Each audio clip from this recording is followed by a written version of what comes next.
Semoga Allah selalu membimbingmu, dan biarlah angin menuntun langkahmu.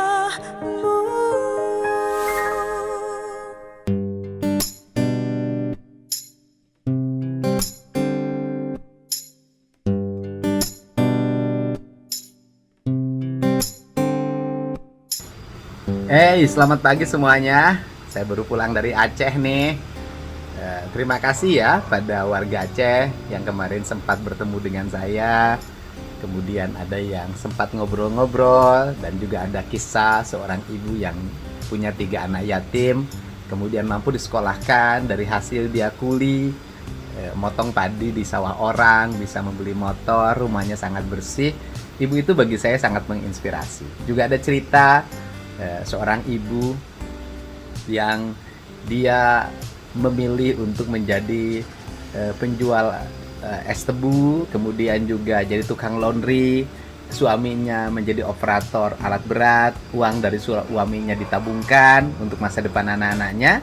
Untuk kebutuhan sehari-harinya dia berusaha sendiri sekuat tenaga, membiayai sekolah dan makan bagi keluarganya. Ternyata memang perempuan itu luar biasa ya, menjadi inspirasi bagi banyak orang. Bukan hanya perempuan yang memiliki sekolah tinggi-tinggi, tapi perempuan yang tidak bersekolah tinggi juga banyak yang kreatif, inovatif, kemudian menjadi operator dari seluruh regulasi keuangannya. Sehingga saya selalu berkata bahwa siapa sih guru ekonomi kita? Saya selalu mengatakan guru ekonomi kita adalah ibu kita. Kenapa ibu kita jadi guru ekonomi kita? Karena dengan kekuatan yang sangat terbatas, dia mampu memanage pendidikan anak-anaknya. Dia mampu memiliki rumah yang layak. Bahkan dia mampu memiliki beberapa bidang tanah yang bisa diwariskan bagi kepentingan anak-anaknya ke depan. Itulah kekuatan seorang ibu. Kenapa ibu itu menjadi kekuatan? Karena ibu menggunakan hati dalam segala hal.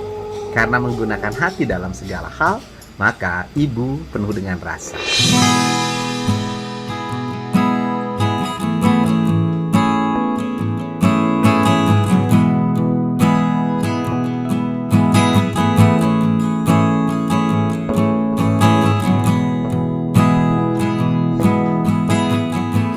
Termasuk makanan apa sih yang paling enak di dunia ini? Pasti makanan yang dibuat oleh ibu kita. Padahal ibu kita nggak pernah kursus masak, tetapi bikin nasinya pulen, bikin sambalnya medok.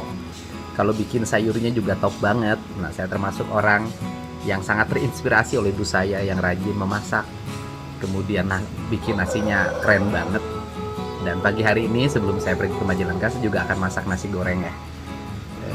Mudah-mudahan hari ini hari yang mencerahkan dan membahagiakan. Minimal ada satu orang yang terbahagiakan.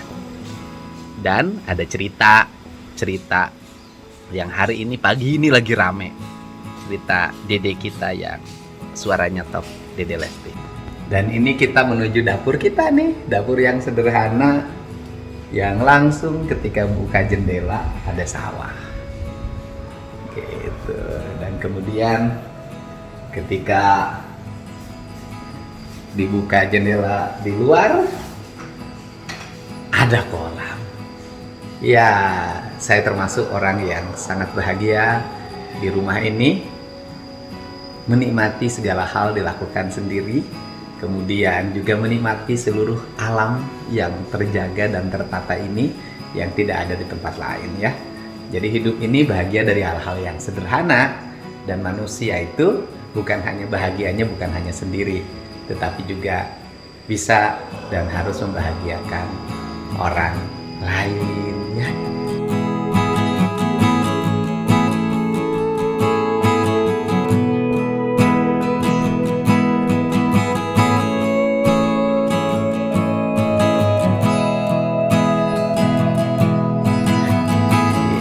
Dan saya termasuk, saya katakan sekali lagi, saya termasuk laki-laki rumahan. Laki-laki rumahan. Jadi keluar hanya untuk sebuah kegiatan pekerjaan. Di luar kegiatan pekerjaan, saya lebih memilih banyak di rumah. Dari dulu Saya lebih memilih dari dulu, dari sejak saya jadi anggota DPR sampai wakil bupati sampai anggota DPR RI sekarang.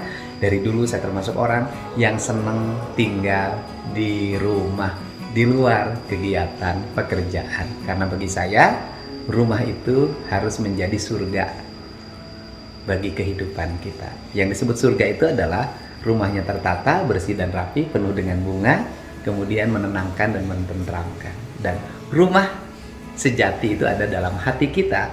Hati kita ini bisa menjadi surga kalau hatinya damai, bersih, penuh cinta. Kita akan masak sekarang. Ya, pagi hari ini malam baru pulang dari Aceh. Kemudian hari ini saya harus berangkat ke Majalengka, ada undangan dari warga acara sedekah bumi. Dan pagi hari ini sebelum berangkat sarapan dulu. Sarapannya nasi goreng.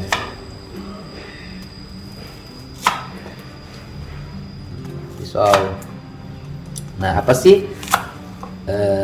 Tapi saya yang ngirisnya belum sepintar ibu-ibu yang tukang ngiris. Jadi, dan ini pisaunya tajam banget. Dan pisau ini asli buatan teman saya. Tuh, ininya dari tanduk rusa, tapi rusanya rusa peliharaan tuh detil. Pisaunya keren, tuh pisau. Nah, sekarang itu kan lagi rame tuh, ya kan? Rizky Bilar ditahan karena KDRT. Setelah itu Lesti Kejoranya datang mencabut laporan.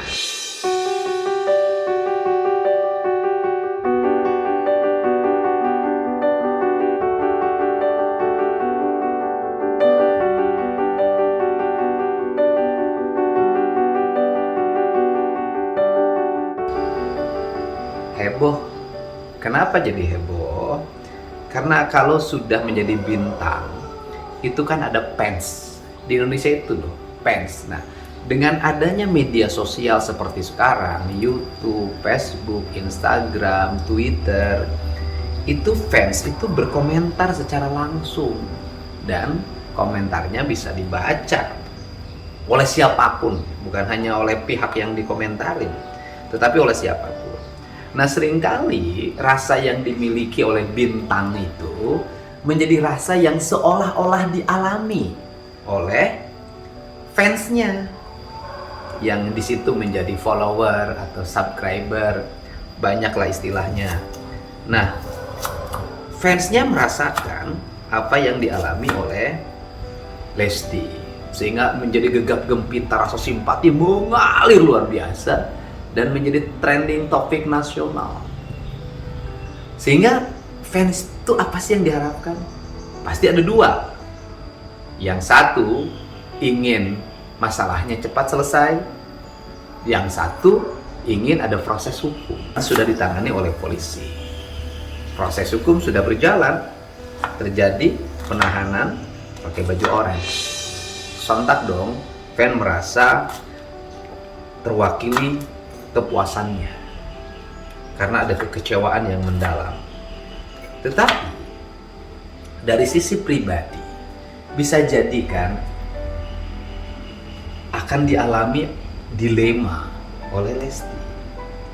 Dilemanya adalah kalau kasus itu terus berlanjut, maka mau tidak mau dia punya suami yang menjadi narapidana. Kemudian nanti anaknya punya ayah yang menjadi terpidana.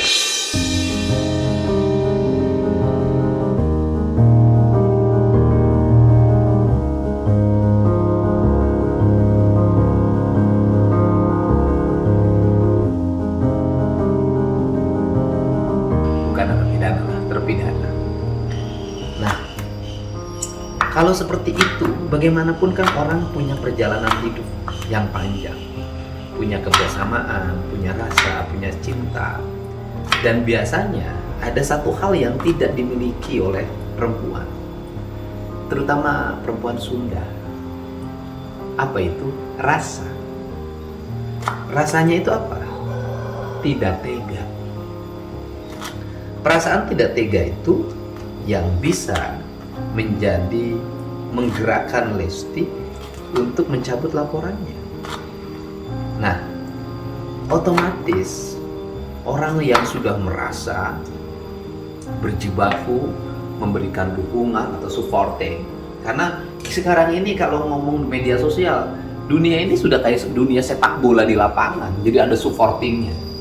Karena sudah para penontonnya, para supportingnya merasa kecewa, sehingga lahirlah tuduhan, lahirlah anggapan yang menjadi opini. Apa itu anggapannya? Dianggap peristiwa kemarin itu menjadi prank, itu menjadi soal. Nah, padahal bisa jadi bukan prank, itu peristiwa kejadian luar biasa. Menjadi prank itu seolah-olah menjadi sebuah drama. Kemudian drama berujung di kepolisian, berujung di penahanan. Kemudian setelah rame, setelah sampai pada puncaknya, ketika puncak dicabut, udah merasa Lesti tersakiti, kemudian para penggemarnya, followernya tersakiti, menjadi kecewa. Dan rasa kecewa ini bisa jadi kalau orang berharap sesuatu dilakukan oleh bintangnya kemudian tidak dilakukan, pasti menjadi antipati. Nah, kita memahami apa yang dialami perasaan oleh para penggemar Lesti yang merasa di-prank. Kita memahami itu, gitu loh. Karena bagaimanapun supporter itu, pendukung itu harus sampai puncak. Dia hatinya harus terpuaskan. Biasa begitu. Tetapi juga kita harus memahami perasaan dilema yang ada dalam hati Lesti. Perasaan dilema itu kan tidak bisa dirasakan oleh yang lain. Apalagi yang menyangkut urusan personal, urusan pribadi. Urusan pribadi itu kan nggak bisa dirasakan oleh yang lain. Tetapi karena public figure, kadang urusan pribadinya menjadi urusan banyak orang. Menjadi urusan banyak orang. Dan apalagi sekarang di zaman YouTube, banyak orang yang ngambil gambar-gambar, ngambil cerita-cerita, kemudian diakumulasikan menjadi rangkaian cerita yang penting lebih dari 10 menit, lebih dari 15 menit, menjadi nilai. Jadi ada penontonnya dan tentu menghasilkan sesuatu bagi yang membuatnya. Nah, ini problem loh sebenarnya. Ini problem. Problemnya adalah apa yang dipilih, gitu kan? Kepuasan batin, kebahagiaan yang bersifat privasi, pribadi, atau kepuasan fans. Nah, The Lesti itu mengambil keputusan lebih mengutamakan keutamaan keluarganya, keutamaan anaknya sebagai generasi hidupnya, sebagai tambatan hatinya, kedamaian dalam hatinya, dibanding masuk secara terus-menerus dalam gegap gempitanya keinginan para netizen. Tetapi juga mungkin gitu loh, dari sisi aspek pembelajaran bisa jadi bahwa itu adalah pembelajaran. Pembelajarannya apa? Bahwa siapapun yang melakukan kekerasan dalam rumah tangga memiliki implikasi pidana.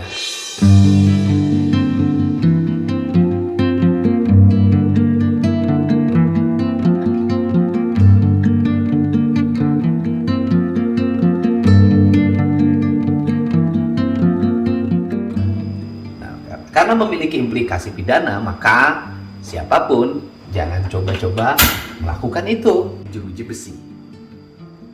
Nah, tetapi juga, gitu kan, kalau prosesnya sudah berjalan, kemudian sudah terjadi penahanan, dicabut lagi, itu juga bisa jadi menjadi ketidakpuasan dan tanda tanya publik. Kok kayak di-prank gitu loh, kok polisi kayak di-prank ya, sudah dilaporin, sudah diproses, tiba-tiba dicabut. Tapi proses pencabutan perkara pidana itu bukan hanya ketika orang sudah dilakukan penahanan, bukan hanya dilakukan oleh Lesti.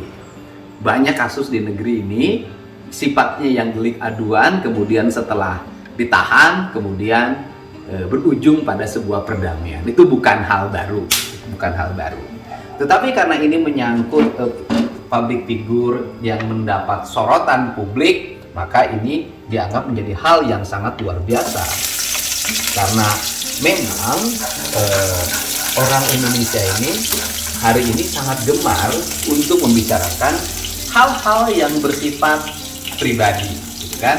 Hal-hal yang bersifat pribadi sangat gemar untuk dibicarakan di ruang-ruang publik, padahal sebenarnya hal yang bersifat pribadi tidak boleh diceritakan di ruang publik sebenarnya, gitu kan? Seperti itu.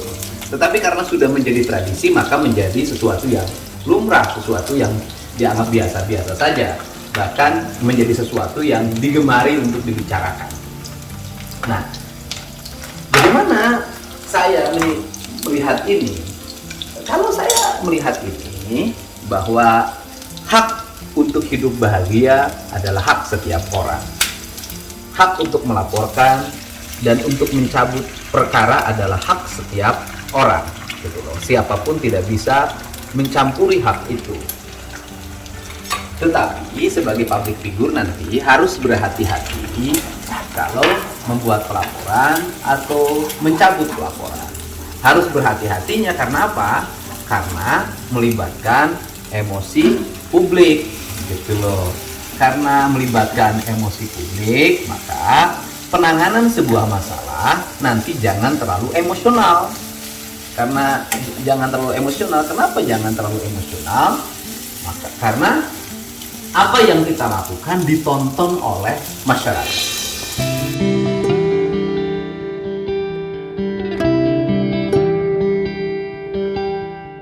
Oleh masyarakat, maka kita harus senantiasa berhati-hati dalam membuat pernyataan, membuat ucapan, atau berhati-hati dalam mengekspresikan kemarahan. Karena apa? Karena apa yang kita lakukan itu menjadi konsumsi publik dan ditonton oleh publik. Nah, ujungnya adalah ketika sebuah keluarga kemudian bertengkar, bertengkarnya itu melahirkan sebuah kubu. Ada yang mendukung, gitu kan, pihak perempuannya dan pihak laki-lakinya. Mendukung pihak perempuan dan pihak laki-lakinya itu seperti kayak mendukung kesebelasan sepak bola, seolah-olah orang menjadi terbelah. Walaupun yang mendukung pihak perempuan jauh lebih banyak dibanding mendukung pihak laki-laki sekalian. Nah, ketika ujungnya dari seluruh rangkaian itu adalah perdamaian kedua belah pihak, karena itu adalah ranah pribadinya, maka bisa jadi para pendukungnya itu menjadi kecewa. Karena para pendukungnya menjadi kecewa, maka opininya menjadi berkembangnya seolah-olah, saya katakan seolah-olah peristiwa itu menjadi peristiwa yang biasa dilakukan oleh para artis untuk membuat cerita prank.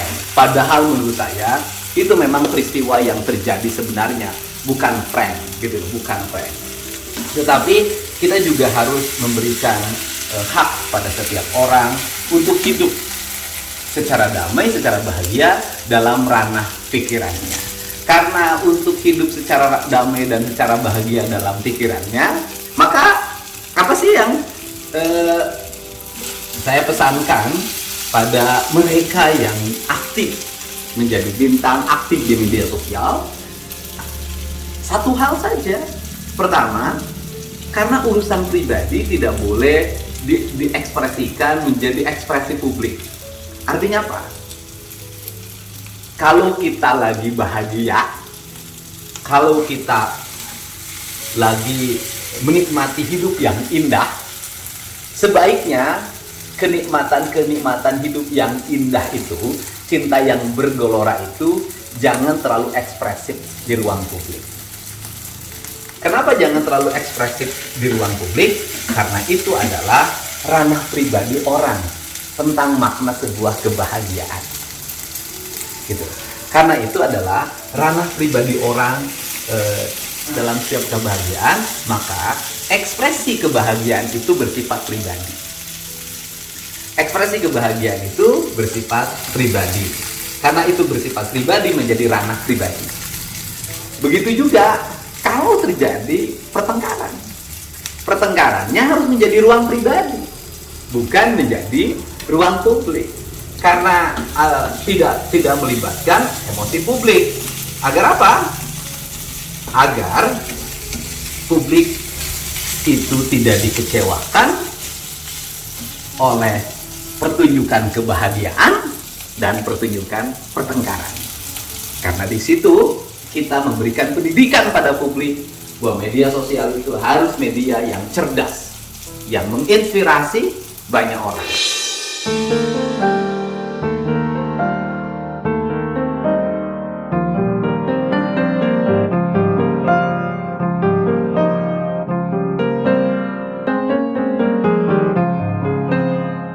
Inspirasi tentang sebuah keberhasilan, inspirasi tentang makna doa seorang ibu, inspirasi tentang perjuangan. Dan Dede Lesti itu adalah sosok yang telah menginspirasi sebenarnya perempuan Indonesia, anak-anak muda Indonesia, sama anak-anak muda Jawa Barat, menjadi sosok penyanyi dari desa, kemudian mengikuti kontestasi dalam sebuah audisi, kemudian besar, kemudian menjadi orang yang begitu ternama, menjadi papan atas. Nah, kedepannya harapan saya adalah bersikaplah biasa-biasa saja. Artinya bahwa ruang-ruang ekspresi itu pada ruang-ruang yang bersifat prestasi. Ruang-ruang yang bersifat prestasi yang diekspresikan itu adalah kemampuan berolah vokal, kemampuan berakting dalam sebuah tayangan film misalnya, atau yang paling utama Dede Lesti adalah kemampuan berolah vokal di depan publik, sehingga publik menikmati Dede Lesti itu suaranya, menikmati lengkingan nadanya, menikmati penampilannya yang indah. Itu yang dinikmati, itu yang bisa memuaskan, itu yang menjadi kebahagiaan publik.